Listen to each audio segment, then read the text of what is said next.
It's really deceptive because it says it's live. Oh, whoops. Okay, great. Welcome everybody, and sorry for the delay. We had some technical snafus, which I'm sure you're probably used to, having been in a pandemic for a long time. So anyway, welcome and thank you for joining us today. My name is Paige Sharp, and I'm the Deputy Director of Programs with the Indiana Arts Commission. And I'm really excited for you to meet and learn from some pretty amazing and dedicated people that work and serve veterans in their daily world. If at any time during this conversation you have some questions, please put it in the chat function and we'll shepherd it over and address those questions at the end if we can. In the meantime, please share some information about yourself with the peers that are also joining on this webinar. But let me go ahead and introduce you to the folks that we have here today. All right, great, thank you. We have 3 people from the Indiana Department of Veterans Affairs. And that's Joe DeVito, who is the outreach coordinator and also a Coast Guard veteran, as well as Laura McKee, who's the Women's Veterans Program Director and an Air Force veteran. And then joining them is Salon Osborne, who's also an Air Force veteran and a military dependent. She's the outreach intern. And joining them is Emily Larimer, who is with the Indiana Veterans Home. Now, if we can move to the next slide, I want to talk about what we're going to be doing today in the webinar, and you're going to be gaining some pretty valuable insight on how an artist or an organization can develop partnership or programs, or simply just opening the doors to our veterans community by building relationships, trusts, and connection. And in preparing for today's webinar, I learned a really staggering statistic, and that is that around 40% of the veterans community qualifies for some sort of benefit, but only around half are accessing those benefits. We'll expand upon that later. Actually, Joe will be expanding upon that later for us. But I want to tell you that in reality, that means that millions of dollars are being left on the table that could positively impact veterans in their families' lives. But let's go ahead and get started and learn from our guests about how we can meaningfully connect the art with our veterans community. And with that, I welcome Joe DeVito. All right. Well, thank you so much, Paige, and thank you all for being here. It's a pleasure, and on behalf of the IDVA team, I appreciate it so much for you guys having us. So I just got a couple of slides here to kind of inform you guys of what the Indiana Department of Veterans Affairs is. Sometimes with our phone calls and people's interactions, we get a little bit mixed up with the federal VA. So there is the federal VA, the Veterans Administration, and we're actually the Indiana Department of Veterans Affairs. Each state does have its own Department of Veterans Affairs, and we're a little bit different than the federal VA, and we represent our state's veterans, and we have our own package of benefits and other services that we do, and we work very closely with the federal VA as well as other groups and organizations to help provide our vision and our mission to our Indiana veterans. And as you can see on this slide, this is our vision statement and our mission statement. And our vision is very simple and to the point, where we want Indiana to be the place where all veterans live, work, and thrive. You can see in our mission statement as well, we want to support and advocate for our entire Indiana veteran community. And you know, we've expanded on this recently and talked about it, and we're not here to serve veterans, we're here to serve the Indiana veteran community. And on our next slide, I can get into that a little bit with you guys as well. So if we could switch slides. There we go. So that's just kind of a brief idea of what we're talking about when we say the community, because there's not only benefits and services for veterans, but we do have for their dependents. We have benefits and services for all the people who interact and work with veterans. We want to partner with and work with other folks who interact with veterans across the state. And really, this opens us up to just about everybody, because veterans are people and they wind up being involved in all sorts of activities and groups and situations where everybody else is. So, you know, we're looking to work with the entire community. And in that veteran community is anyone on this call who is a relative, a dependent, a friend, coworker, or a casual acquaintance of a veteran across the state, then that is you're part of that Indiana veteran community too, and someone we want to work with to help get the word out, not only about benefits and services, but all the other things that we can do to help us achieve that vision statement. So we can roll to the next slide. So this here is just a quick breakdown of all the different divisions that we have within the Indiana Department of Veterans Affairs. See, we have our training and services division. We have a veterans. We have our military family relief fund division, which is a great service that any of you who want to learn more about this stuff, you can get a hold of any one of us, and we will gladly talk to you about the different little more detail about these things. But we have our outreach division.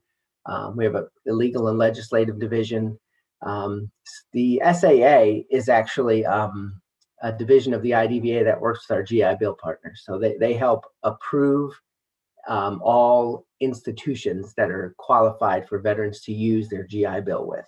And that's the state approving agency. We also have two separate facilities across the state as well. One is our Indiana Veterans Memorial Cemetery down in Madison, Indiana, and that's a cemetery that's there for the veterans and their spouses across the state of Indiana, and it's free. It's free for them, so they have some of their very minimal paperwork submitted, and they can get their services done down there. They can be interned down there. It's an absolutely beautiful facility with it's manicured perfectly. The crew down there is amazing, and I encourage anyone, if you're ever in Southeast Indiana, to swing by and check that out. And like I said, that's for any veteran across the whole state. We also have our Indiana Veterans Home up in West Lafayette, and Emily will definitely tell you a little bit more about that as we move. So we roll to the next slide. So this is our outreach division here. These are the folks I'm so proud and happy to work with. And as you can see, we've got most of us on the call. Kirsten has another call to make for us. It covered some other turf for us today. So we're here with Laura McKean. Like she was introduced, she's our Women Veterans Coordinator, and Laura will tell you a little bit more stuff maybe about what she does. But we have that whole area that we're covering, and Laura's been doing that job for many years now, and we're expanding the programming, and her leadership and vision and knowledge of what we do there is really helping us kind of revamp and move forward on that to really expand that as best we can. And Solana's with us as well. So if you want to pop to the next slide. So this is this is some information on how you can get a hold of us. We have our email address up here. That's just for our outreach division. Anybody's got anything you want to talk to about that with us. And you can see the graphic below is just, we want to work with any and every organization that we can that'll help us achieve our mission and vision statement. And also, as well as help out with any of you organizations that want to interact with, work with, and strive to be part of veterans. We reach out to that veteran community. We do an excellent job at it, especially with those veterans who do those veteran-centric things. Those are the clubs, the American Legions, the DAVs, the VFW halls. The veterans who interact and are part of those veteran organizations do an outstanding job, and we do a great job of getting a hold of them. But as Paige mentioned, we have a chunk of veterans that have some benefits that are available to them that aren't accessing them. And I have a strong feeling that those veterans are not the ones maybe interacting in those specific veteran-centric organizations and groups and clubs. So reaching out to folks like you and finding those veterans is important, and they're going to be everywhere because veterans do things. So they're going to be part of your organizations, and the more you guys can do to help us out and get a hold of them is great. How am I doing on time, Paige? Oh, you're fantastic. I mean, it's pretty amazing considering the conversations that we've had. We can talk for hours, right? Let's talk a little bit about what you just mentioned, though, Joe, and that was specifically about where maybe the arts sector could help. Because one thing I do know about our arts community is that they really want to be part of the community solution. And so what might that look like in terms of connecting folks to these resources in some way? So I think first off, I mean, everybody who's joining the call today, thank you so much, because this is one of the best ways. And thank you guys for what you're doing, because these are the events and activities that we can do to really get that word out. And if we look at that statistic we were talking about otherwise with benefits earlier, what when we can help veterans access those federal benefits, whatever they may be. Some are service-connected disabilities, there's pensions, there's widows benefits, there's dependent benefits, there's VA healthcare. There's a plethora of things out there that are available. And really the way that the chain reaction works is, as I mentioned earlier, Indiana as a state, we offer benefits for veterans that are specific. Mm-hmm. A good portion of our benefits are tied to those eligibilities, qualifications of the federal benefits. So it opens up more to them when they can do that. And what we can track and know nationwide as well as in Indiana is when we connect veterans to those benefits, whether it's tax-free dollars coming in from benefit money, healthcare that's sometimes completely free for veterans, and those things, that helps those veterans with a little bit more quality of life. It gives them the opportunity you know, to maybe, like I said, have some different income coming in that can help them have that healthcare and know that they've got healthcare. So those things open up that opportunity for them to have a little bit better quality of life.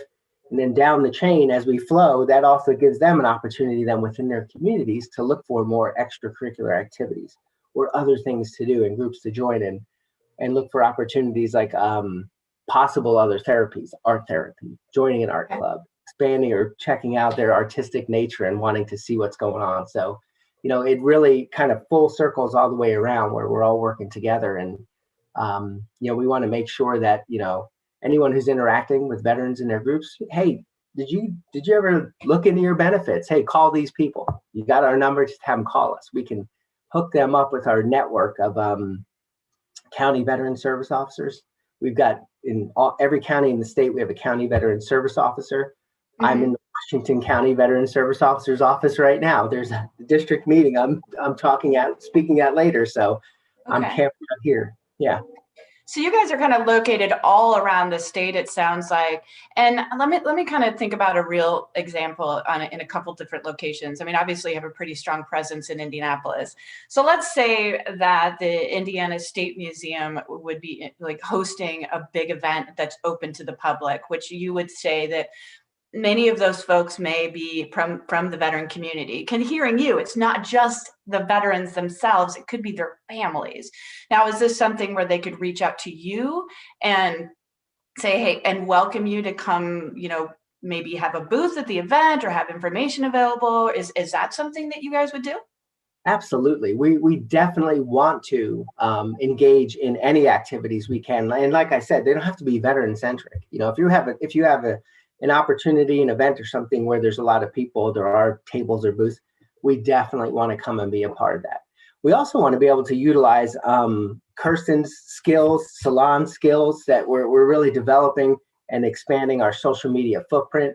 Emily is a ace at the social media and what they do up there. So we have our WinVet social media where Laura's all over the social media on her end. So we've got these networks where we can help promote events. If you have an event, even if it's something we're not setting up at, we can help you promote events. If you want to have a veteran angle, that's great. But if it's something we know where it's opened up to a chunk of the community anywhere in the state, we can help. All the way to the point where we have 6 district service officers who work at IDVA, and they cover 15 to 17 counties each. So we cover all 92 county service officers with those district service officers. So we can hone down to the exact county where your thing is, and maybe even do some direct promotion and different things with the county. So we want to offer those services up and then get you hooked up with that county service officer. They're there to do as much as they can for their local community as well, veteran community. So, we want to help make those connections, hook everybody up, and use all the power we can to promote, and then vice versa. We may come up with some things that we know, maybe it is a veteran event, but we think one of your organizations that we've been working with would be amazing to promote it. We can do that back and forth and that's where those two arrows go. We just want to start these communications and promotions where we're working together. Great, great. Well, I want to shout out to my art friends that are listening in. We're hearing probably mutual benefit, right? This will benefit you and the veterans as well, which is what we really advocate. And I'm so in love with this because from an art museum background that I have, I think, oh, they're willing to just put the cool stuff that we're doing on their social media so that we can attract a bigger audience, which is really great. So that's a pretty big deal. And we'll definitely want to make sure to help people know how to connect with you guys at the very end. So I do want to go ahead and, you mentioned Emily from the Indiana Veterans Home. I want to learn more about Emily's work. So if you wouldn't mind, Emily, sharing, that would be fantastic. Thank you. Well, hello. Hopefully you can hear me. I just unmuted, I think. So my name is Emily Larimer. I work at the Indiana Veterans Home, and we're located in West Lafayette, so the home of Purdue. We do accept all collegiate allegiances, however. So to give you a little bit of background, we have been here since 1896. So we are celebrating 125 years this year. And as part of those celebrations, we've been trying to do more community outreach and spread the word that we've been here a long time. The State Veterans Home program is actually a nationwide program. It came out of the Civil War and the need for supporting Civil War veterans after the war was over. So every state has at least one state veterans home. Larger states, bigger populations have more than one, but we are currently, and for 125 years, have been the only state-operated veterans home in Indiana. So we are here as a long-term care facility. We also provide independent living for our Hoosier veterans and their spouses. And as of a couple of years ago, we opened up to Gold Star parents. So parents who have lost a child in active duty are also able to live here as well. So we have an application process and qualification, obviously, but we also have a really strong history of community engagement and involvement, and a really strong history of arts involvement and using artistic expression as a means to provide better quality of life and to kind of make things a little bit more spicy and give people an outlet. So if we want to move to the next slide. So here's a little bit of our mission.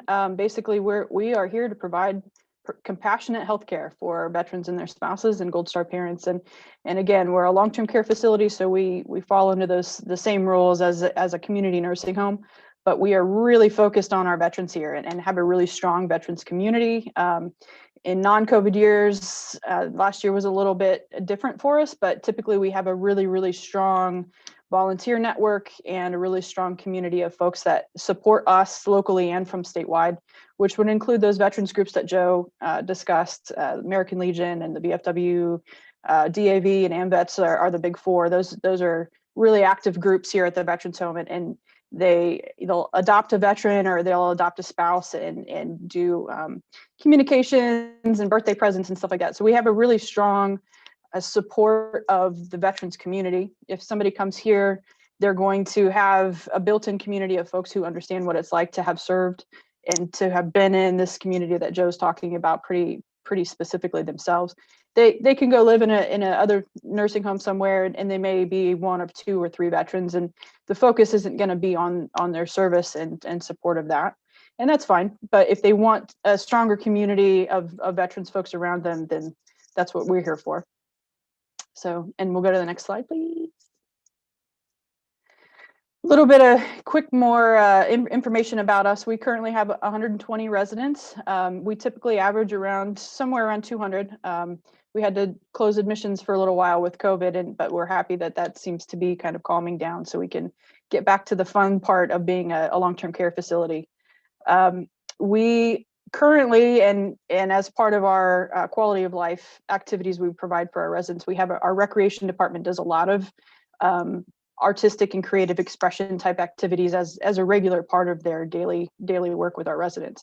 So we have a crafts and hobbies section, a great big room, a lot of donated materials. And basically, if there's a veteran here or a resident here that wants to do some work in whatever medium, we'll figure out a way to get that. We have a clay wheel.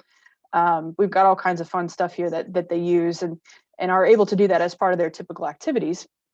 And then we also have a longstanding tradition of working with our community arts partners to display and bring additional art resources here for our veterans. So I'll show you on the next slide. We've got some examples here. The Lowry Portrait Collection was was painted by one of our original first generation of residents. His name was Captain Alexander Lowry. He was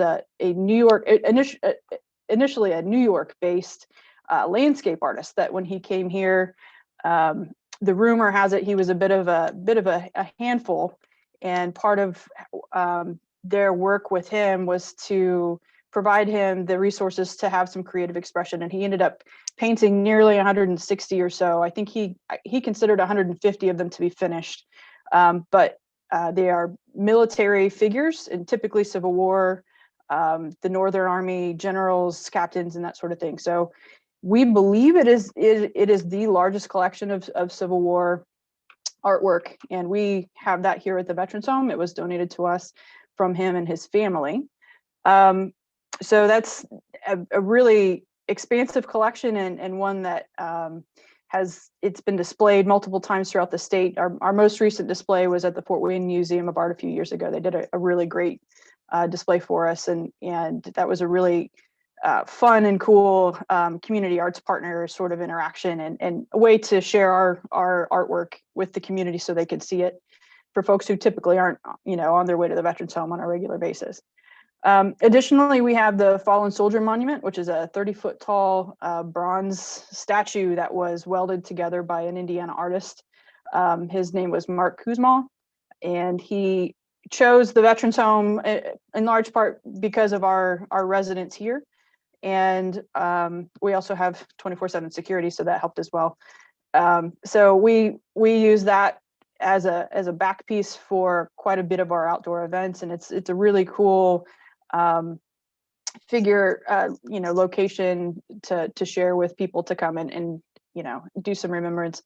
We have some memorial bricks that people have also put in place around that as well. So it's a very visible way of remembering the folks who gave the ultimate sacrifice as a veteran, and so we're proud to house that here.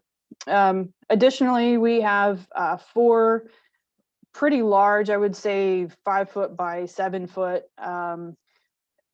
custom murals that were painted by a local artist named Stacy Bogan. She used Indiana scenes, and we had a grant with the McAllister Foundation to provide the funding for that, and we use those murals in our memory care units as a way to help them navigate around the unit and provide some familiar Indiana landscape settings for our folks that are in our memory care units. And we also, again, do quite a bit of work with a lot of the community groups, including our Elks groups. Here in Lafayette, the Lodge will host a annual craft fair for our folks, and that the competition for that is actually pretty heated. So they like to they have several different categories, and our residents kind of use that as a way to have some friendly competition internally. So I think the next slide shows, if you'll, on the left there is our Fallen Soldier Monument, and again that is about 30 feet tall, and it was custom built. It took him about 3 years to build it, and we installed that in 2016. In the middle is actually a self-portrait of Captain Lowry in his older years. That's the style of the rest of the portraits as well. And some of the more famous pieces of the collection, for instance, the Abraham Lincoln portrait that he did is one of the few that's known that Abraham doesn't have a beard. So it's kind of an interesting piece in and of itself. And a couple of the pieces have also resided in the governor's office for years as well, and around the state. I think the National Guard headquarters, as an example. And to the far right there is one of the 4 pieces that is currently on our memory care unit. That's obviously of the Madam Carroll. And we have 3 more that help people navigate around the memory care units and are proud to host those as well. So we're really excited to be a part of this. In a couple of different ways, we can be of service to individuals who are looking to do some more outreach, specifically to the Tippecanoe County area. If you're looking for a place to host, if you've got any particular event that you would be interested in, but you need a larger space for instance, we are certainly welcoming to people hosting outside events here at the Veterans Home. If you need ideas of what to do or things that, if you want to really have a targeted arts initiative and you want to come in and shadow us, our recreation department would be happy to host. And we would also love to include, we have at least one public event, again, in a non-COVID year, but at least one public event per month. So we're always looking for people to help us make those more community inclusive. So if you have arts programs that you would be interested in us hosting here at the Veterans Home during some of our public events, then we'd be happy to do so as well. So I think the next slide is my contact information. And again, I think that's going to pop up later on in the presentation, but really we're here to help, and anything we can do to help facilitate veterans outreach or introduce you to local veterans groups that we work with, we'd be happy to set up those meetings or facilitate, or just serve as a credentialed introduction for you, as a way to get a foot in the door, if you will, with folks that maybe you haven't worked with yet but would like to.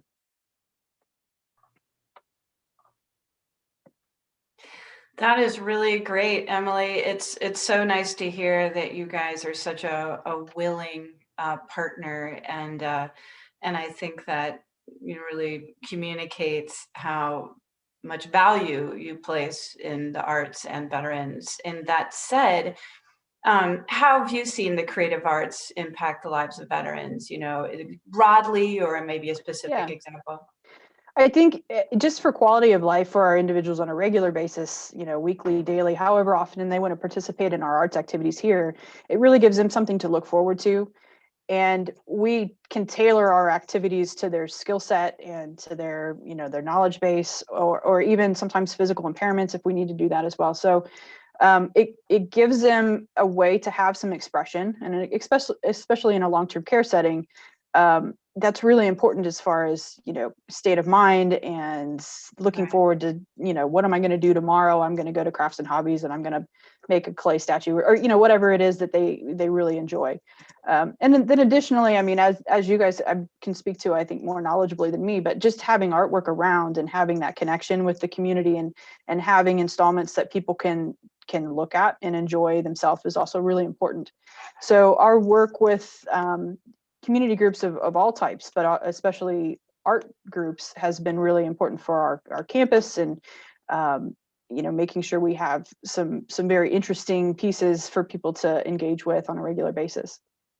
That's really great. I mean, I don't know if the field is as aware that, arts have research is supporting this, of a direct impact on not just the quality of life, but the health of the individual. Right. So the mental health and the physical health. So I'm sure you see that direct benefit as well. Absolutely. So I know that one of the questions that we have in the field in general, and that is, we understand that the veterans group is a pretty tight-knit group, right? It's a tight-knit community. So if there was an individual artist or an organization and they're wanting to develop a relationship or partnership, maybe a program, or just explore, what kind of strategies, or what do you recommend on for them getting started? Laura, we might hear from you, if you wouldn't mind tackling that question, or if you're not comfortable, somebody else, but if you wouldn't mind, what do you recommend for somebody to get started? I do believe that, I think that it was stated earlier that we, as far as IDVA, are open to the community of veterans. And so opening that up like an event, or to have other people there other than that one veteran. Mm-hmm. And I say that specifically for women, because a lot of women, like I, will hold a conference and they're wanting to know if their spouse can is welcome, or if their children are welcome. So I think that an event with the arts, that they would want to bring them in as well. One, because maybe they can't find that babysitter, or two, you know, we don't necessarily like to come into an environment that we're unfamiliar with, and you know, possibly those that are dealing with some mental health issues, or is a military sexual trauma survivor, maybe kind of leery of strangers or people that they don't know, obviously, but so that way they could feel comfortable. Yeah, that makes total sense. What about, Joe? What about building trust? Trust is a pretty big deal. And I know that it's easy to lose trust really quickly. How does one go about learning to develop trust with the veterans community? Well, I think there's a, you know, the one thing to always keep in mind is veterans are just, they're people. So they're just like everybody else. And they are a distinct group in many ways, and there is a lot of camaraderie. So I think one thing too in the approach would be to, in looking at it from an artistic community, and the arts goes, you know, in all ways, no matter what you're looking at, or the particular type of art or anything, is to mix the communities, I think, is important. So if there's a veteran who is an artist, you want to encourage veteran artists, perhaps instead of having a veteran artist event, use your veteran contacts and invite veterans to an event that's just community artists. So give the opportunity for veteran artists to meet non-veteran artists in that artist vein, if that's a good way to put it.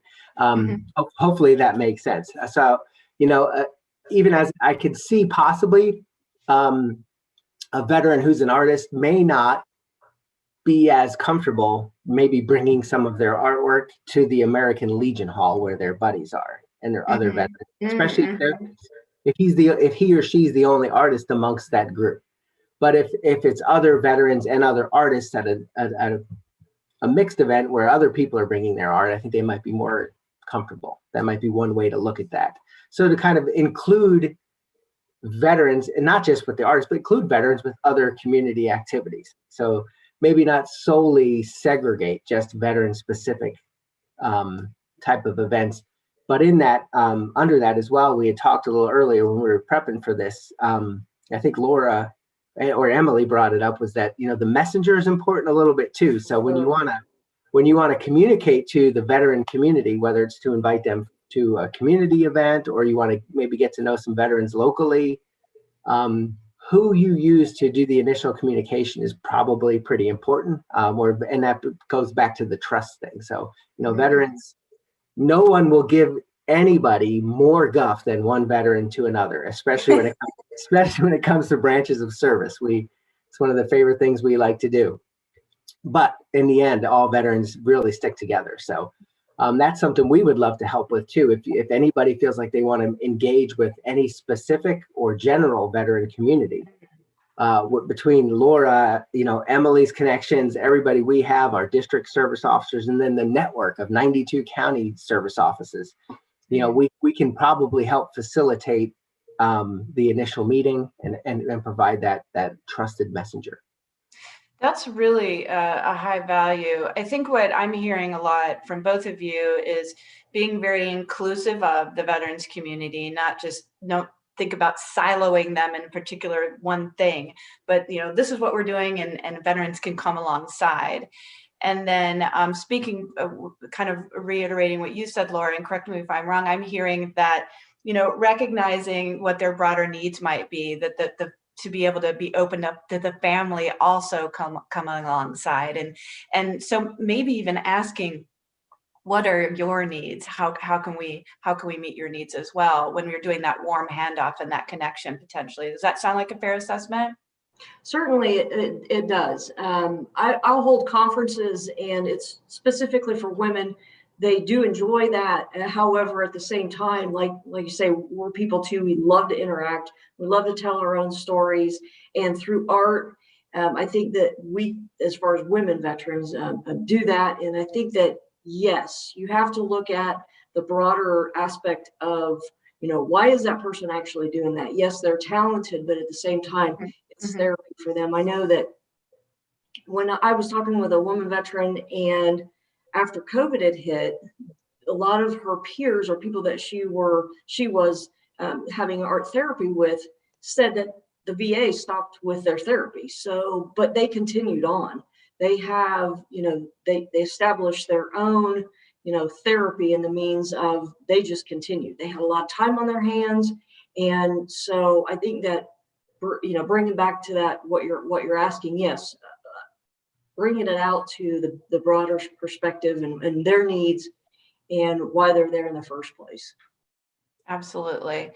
One thing that I also wanted to touch upon was about what are the veteran networks in the state? And I know that somebody talked about the district officers, but there's also like memorial locations where maybe arts organizations can think about maybe hosting some events as well. How would they get into contact with these folks, or are there other connection networks that you guys would recommend? Joe? Well, get a hold of us. We'd be more than happy to help out. And we do have, I know Emily was talking about the different events that they have up there. And I know from our pre-talks there, they would be more than happy to even host events and be an opportunity. And that's a great way to mix those communities as well. Invite the art community to that her space and have an event of some sort. And the events, we'd love to collaborate and figure out what we can do that's going to work. So there's no specific, outline for an event that we need to stick with. But we have the Indiana Veterans War Memorial up in downtown Indianapolis, which is a unbelievably architecturally beautiful space, and it's got an auditorium and it's got great space for events. I know the cemetery down in Madison, I mean, we say cemetery, but it's just the most beautiful backdrop, and it makes you feel very honored to be there with the flags and all of the stones. And we just had a raise and realignment project done there with the federal government. So it's pristine, and they have a beautiful facility as well where they can hold a small event. So I think if you're interested in that, having an event, once again, we can definitely help funnel whomever is looking to do that to their local folks via the CVSO and then their local Legion posts. And we have those networks around where we can help make those connections. And I think using the local county veteran service officers is great because they're tied in with the majority of their veteran community. They're trusted, they're known. So I think it's a great resource where we can help folks up with that as well. And, Emily brought up earlier too, I just wanted to throw out there, like a common denominator is great. So she was mentioning these wonderful artists that are veterans. So yeah, you could pick whether, deceased or not, but a famous artist who happened to be a veteran would be a great topic or a reason maybe to bring two groups together, veterans and non-veterans together for that common denominator where they both, for that particular medium of art, if that's what someone's interested in. That's great. Thank you so much for that. So, Lon, and one of the things we've talked about a lot is, veterans are all ages. I mean, this is very, very diverse group of individuals. What about the younger veterans? What would your recommendation for folks to get if they want to get maybe a younger audience involved? What would you suggest? I would suggest mixing it up. Go where we are. Have fun. Yeah, we're not necessarily at the VFWs and things like that. My age group, I don't think we really get in tune with that until a little later down the line. But we go to concerts. I saw there was a comment about a concert, music art therapy. We love all of that. Anything to where it's a group activity, you're having a good time and it's not formal. That's more younger veterans. That's more of our speed. So anywhere that's going on, we will be there and we will love to be involved. Oh, that's fantastic. Thank you. I just love this resonating theme of we are a very willing partner. I just think that is so fantastic. And I hope the audience is really taking that to heart. Emily, if they wanted to get involved with the Veterans Home, what would you suggest? I would be happy to facilitate and put them in touch with the right person here. Okay. We have had all kinds of programs over the years, and kind of touching on what Solana was talking about. One of our most fun that we've had in the last few years was our music and art therapy program with Purdue. And we actually had a handful of students, I think 30 or 40, that would come through on a regular basis. And they brought preloaded iPods that had music on there that the resident had indicated, or their family had indicated had been really important to the resident at some point. And they just played the music and like jammed out on the units. And it was a really great time, and a great way for, I think it was a part of a community outreach program at Purdue as well, but a great way for them to do some community service. And it meant so much for our folks. And it was really easy. I mean, we just scheduled it and had some iPods, not really a big deal, but the interest was what was important, and the engagement with the students was what was important. So there's basically, as Joe was talking about, veterans are people, they're part of the community.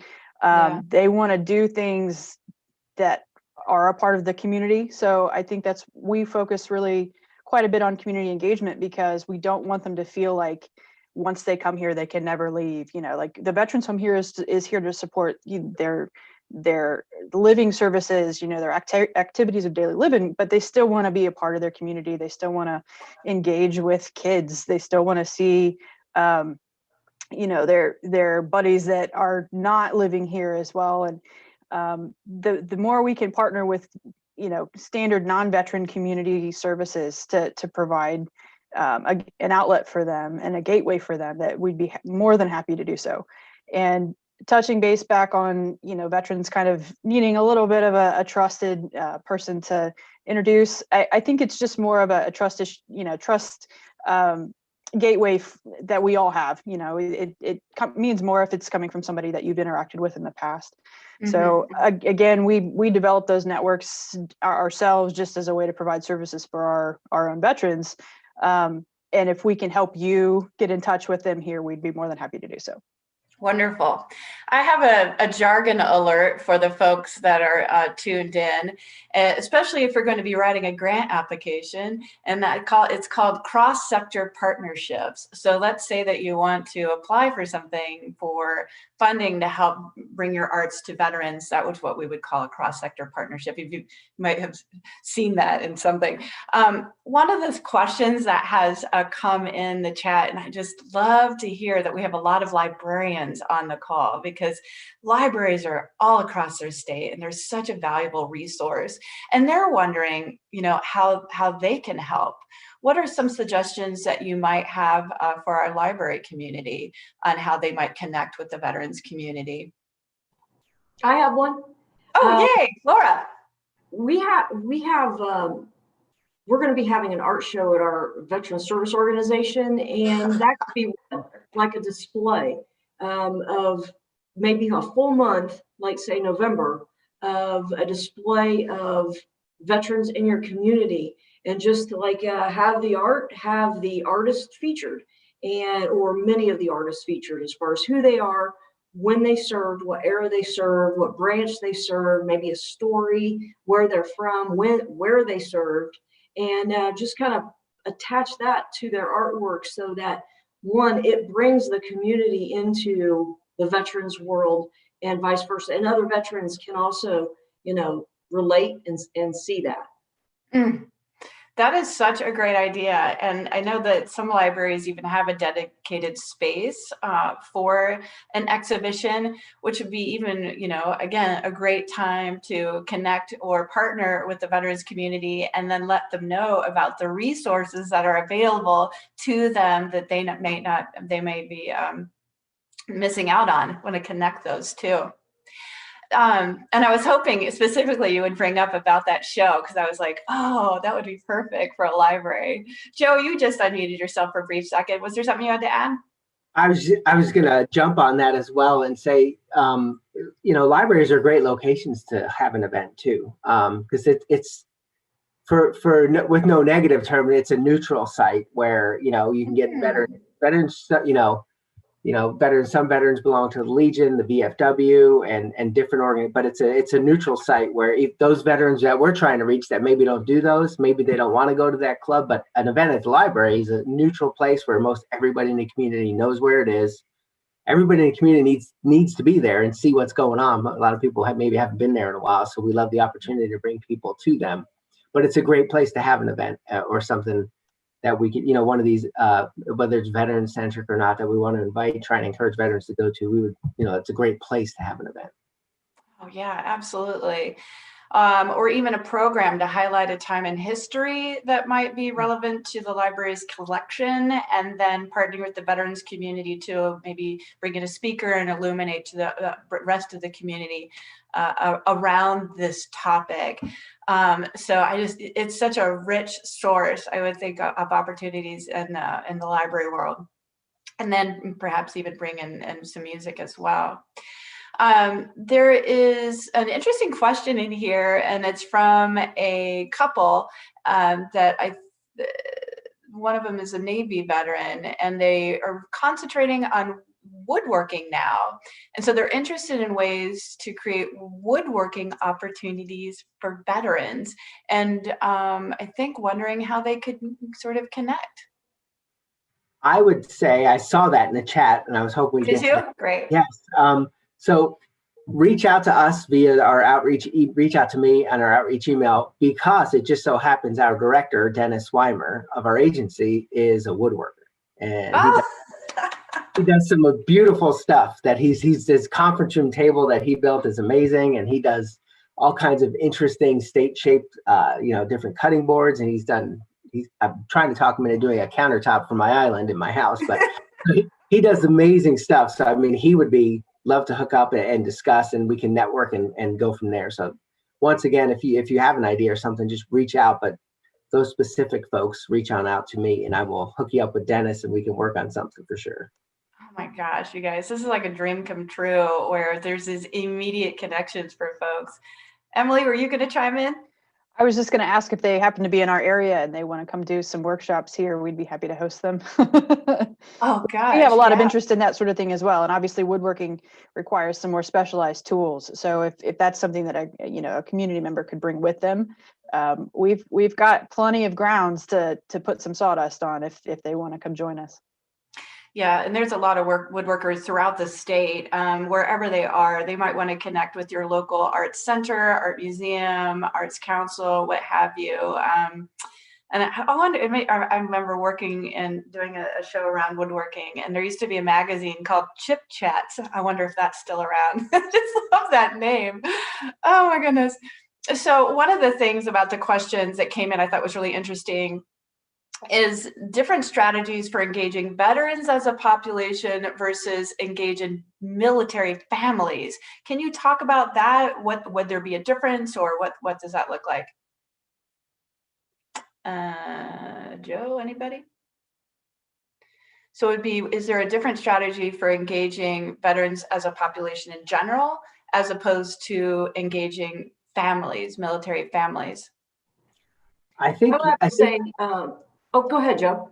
Nope. I was just going to say, I mean, the military families they're doing the same things, whether it's, little league baseball or different things with their kids and programming. So if you wanted to reach them, I would think more of those family areas, the standard family areas, and you can maybe slant it a little bit to lure them in if they're a veteran or if they've served in the military.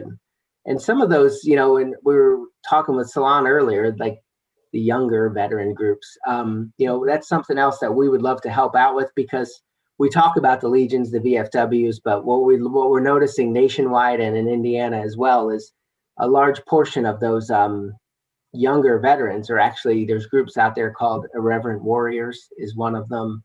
They do these great Silkies hikes where they dress ridiculously and do these massive long hikes with weight in their backpacks. There's another group called Team Rubicon, and they're like an emergency response group where they go to state whenever there's a natural disaster or something. So there is some organizations out there that maybe, for lack of a better term, the younger veterans are joining and doing more interactive things. So they're out there, and we can help find those folks if anybody wants to, interact age group wise or anything. Yeah, perfect. Laura? Yeah, one thing I was going to say is that you have your veteran and your veteran family, or even your active duty military and your veteran family. And a lot of times when that active duty member like goes and deploys, then that leaves the family. And so if you can maybe hone in on those units or those National Guard, people that are deployed, then you can reach out to their families during that time and help them out as far as coping skills and everything via art. And that to me would like maybe be the difference. And even when that veteran or that person comes back, they'll have a little bit of leave time. So then they would have that opportunity to be able to spend some time readjusting and transitioning and be able to spend some time with SMART. That makes me wonder on this question. So would it be appropriate, because we've talked about inclusiveness and not separating veterans, but let's say that an arts organization wanted to do like a family day, an arts family day, but for veteran families. Would that be okay? Would that be appropriate? Or would it just be like a family day and then you invite the veterans? I think it would be appropriate. It kind of specifies for them. That way they can also get together and network and say, hey, I'm doing this. Hey, I'm doing that. Hey, I've got a problem. My lawnmower broke. Well, I know somebody that's near there. And they can network in that regard. So I don't think that it's such a bad idea to actually like just target that. Now, I'm from Grissom Air Reserve Base, and I know that we have a family day usually in October, November time period. And we bring in a lot of vendors such as the IDVA and some other people, some folks there to help them, but it's also a time for the families to get together and time for recreation. So we do that in November. So I would think that the art world would be invited or, included in on that. Yeah, and you're absolutely right about the lawnmower thing. I mean, there are practical things that we have to deal with every day, and it's nice to meet people who are like, oh yeah, that would be great. The art world is such a connective tissue where it just spurs so many wonderful conversations. I can see that easily happening.